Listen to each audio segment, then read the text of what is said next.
Season 1985-86 was one of the strangest of the modern era, with Hearts, who had only been promoted to the Premier Division 3 seasons before and had finished in 7th place in season 1984-85, leading the table from the 21st of December until the final moments of the season.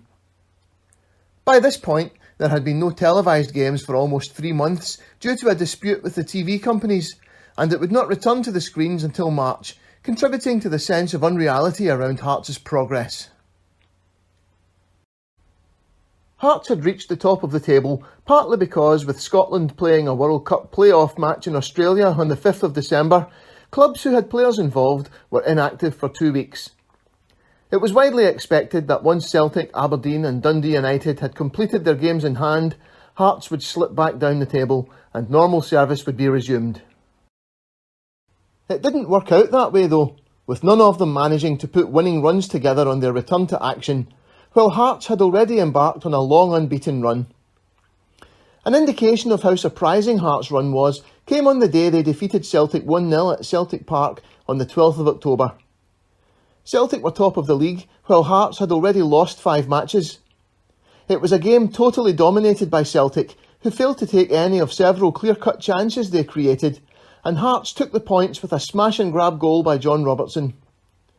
After the match, Hearts chairman Wallace Mercer said Celtic was the best team he had seen so far that season, and he hoped they would win the league. At the end of the month, Hearts were still in the bottom half of the table, but had crept above Rangers into 4th place by the 23rd of November. As the Scotland squad headed off to Australia, the only Premier Division match to take place on the 30th of November was Hearts v Clydebank, a 4-1 win catapulting them into 2nd place, just 1 point behind pace setters Aberdeen. The following weekend, Hearts visited Dens Park, with the only other Premier Division match being Rangers v Motherwell.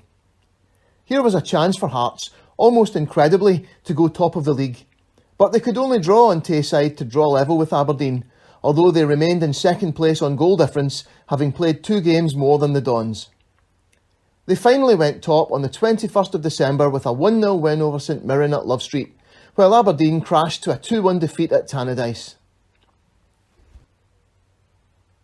By the turn of the year, Hearts were on top on 28 points from 22 games, with Aberdeen, Dundee United and Celtic separated in that order only on goal difference on 24 points. Aberdeen had 2 games in hand, while United and Celtic both had 3. Celtic had started the season in fine form, conceding just 4 goals in their first 8 league matches and topping the table by a point over Aberdeen, who had played a game more. Then came the loss to Hearts, and after a 2-1 win at Motherwell the following week, the wheels came off with successive demoralising defeats to Dundee United 3-0 at Celtic Park, Aberdeen 4-1 at Pittodrie and Rangers 3-0 at Ibrox. Mark McGee was signed in the week leading up to the visit to Ibrox, and his double in the 2-0 win over Clydebank at Celtic Park on his home debut the following week did little to lift the gloom. Things began to look up a little with a comfortable 2-0 win over the now floundering Rangers on New Year's Day.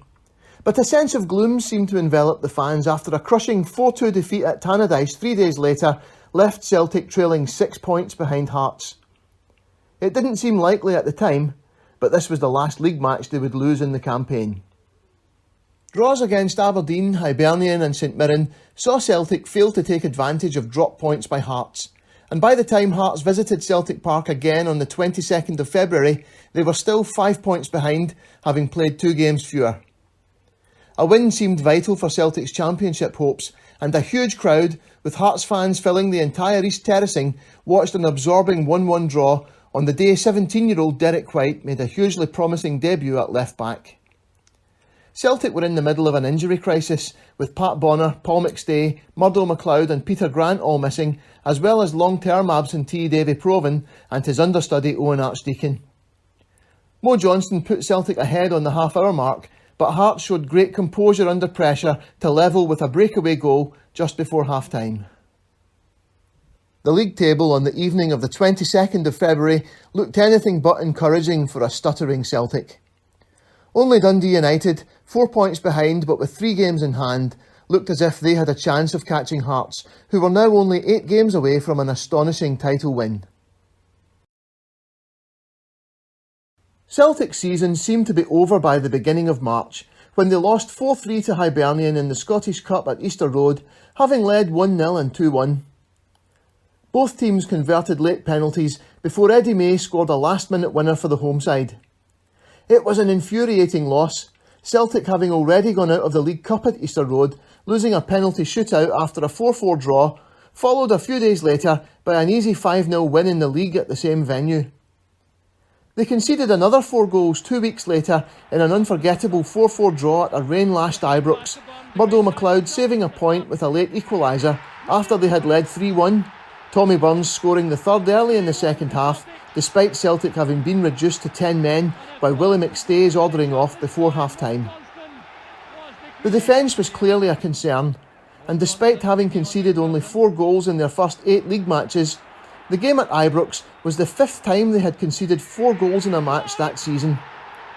But incredibly, it was the last match Celtic failed to win, and they would concede only 2 more goals in their final 7 matches.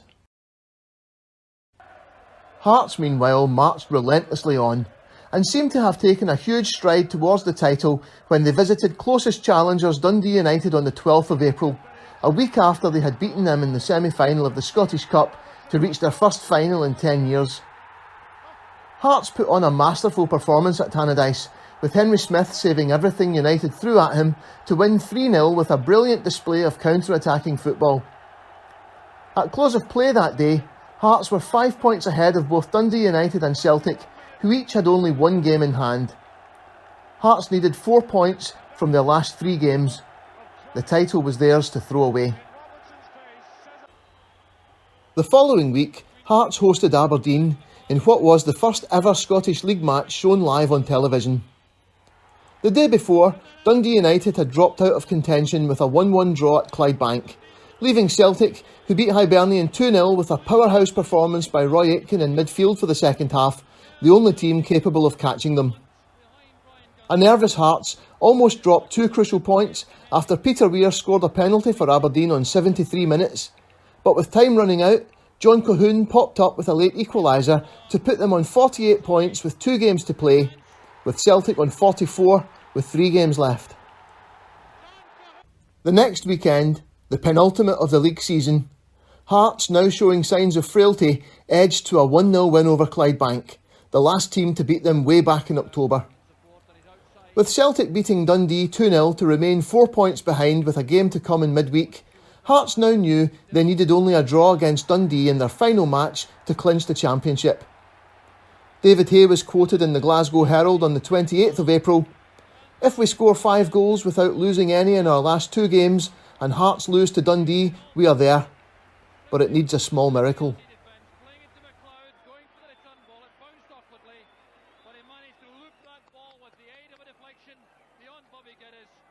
Celtic A 2-0 win over Motherwell at Fir Park brought Celtic to within 2 points of Hearts, but it seemed to have left them with too much to do in the final match at Love Street. They would need a 3-goal win over St Mirren, and while they had now won 7 matches in a row, only in the first, a 5-0 win over Clydebank, had they scored more than 2. Celtic had hauled themselves to the final weekend of the season, still in contention for the title, but it seemed to be no more than a forlorn hope. All they could do was beat St Mirren by 3 goals and hope for the best. It was a typical West of Scotland spring day on Saturday the 3rd of May in Paisley, the rain cascading down onto fans exposed on the open terracing behind each goal at Love Street, while the more fortunate huddled in the covered enclosure across from the main stand as the teams lined up.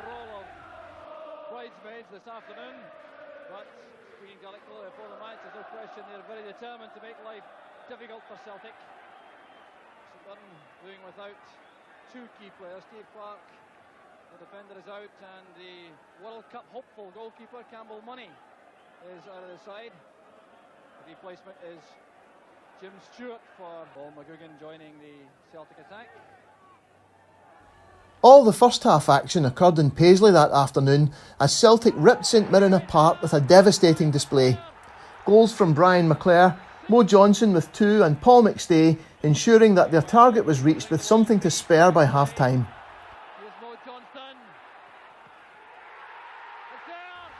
The third goal was a thing of beauty as Danny McGrain, Paul McStay and Roy Aitken swept the ball forward for McGrain, surging into the St Mirren half to feed Brian McClare, who ghosted past the defender to fire a low cross into the box where Johnston slammed it home.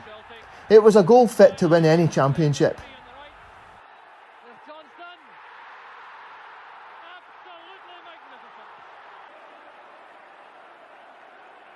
No question about it, Celtic are certainly playing like champions.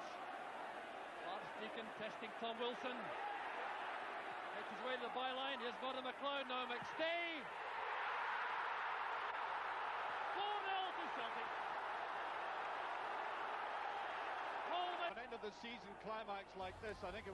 Super Scoreboard on Radio Clyde and Radio Scotland Sport Sound transmitted news back and forth from Love Street to Dens Park to fans listening on handheld radios and Walkmans, and the tension built for Hearts fans throughout the first 45 minutes as news seeped through of Celtic's growing lead.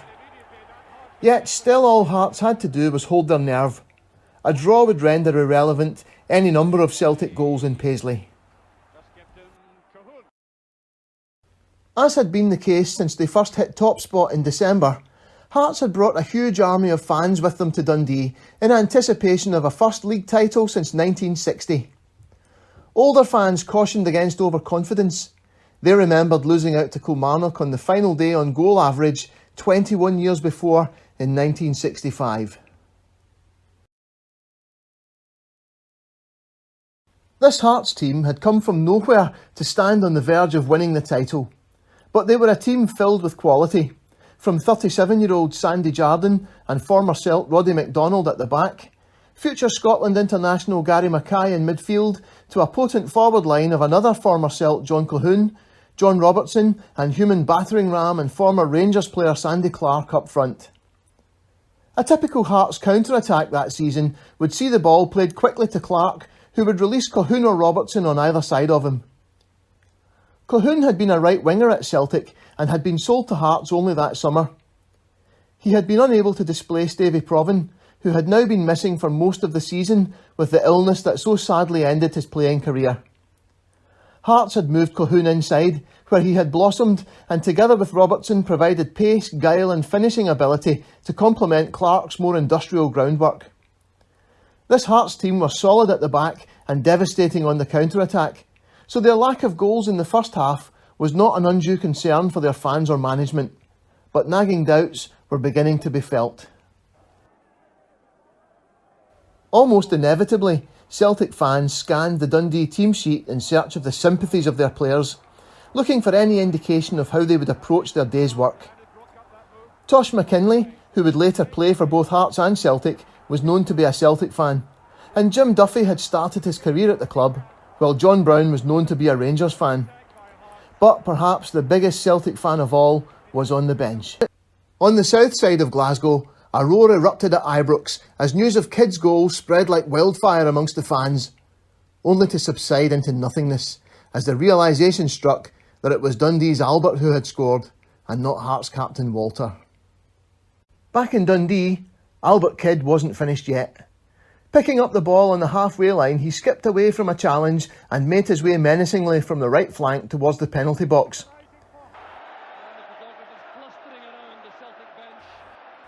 Any title win is a great occasion, but this one was special. Celtic had laboured through the middle part of the season, the defence collapsing and the forward line misfiring from October to March. There had been moments of optimism followed by moments of despair, with every step forward seemingly followed by 2 steps back as Hearts trundled ever onwards. But almost unnoticed, they had put together an impressive undefeated run of their own and had never given up, even when all seemed lost.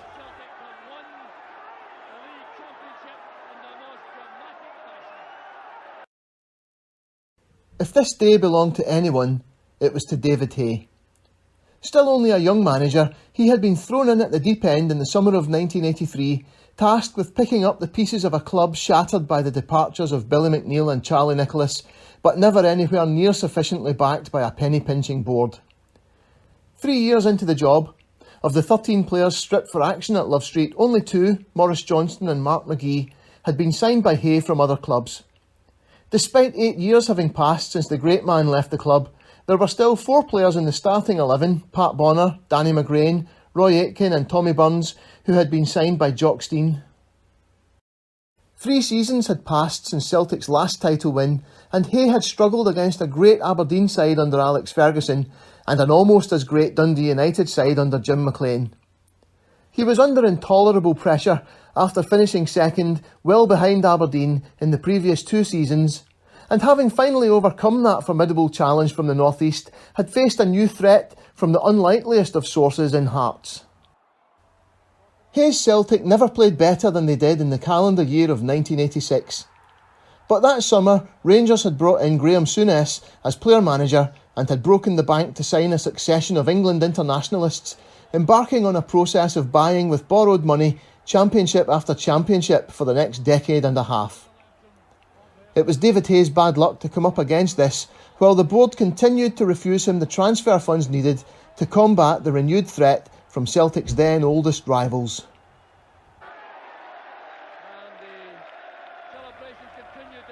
All that lay in the future on the 3rd of May 1986, and David Hay was entitled to his moment of vindication and to take the greatest joy and satisfaction in orchestrating what was one of the greatest of great Celtic days.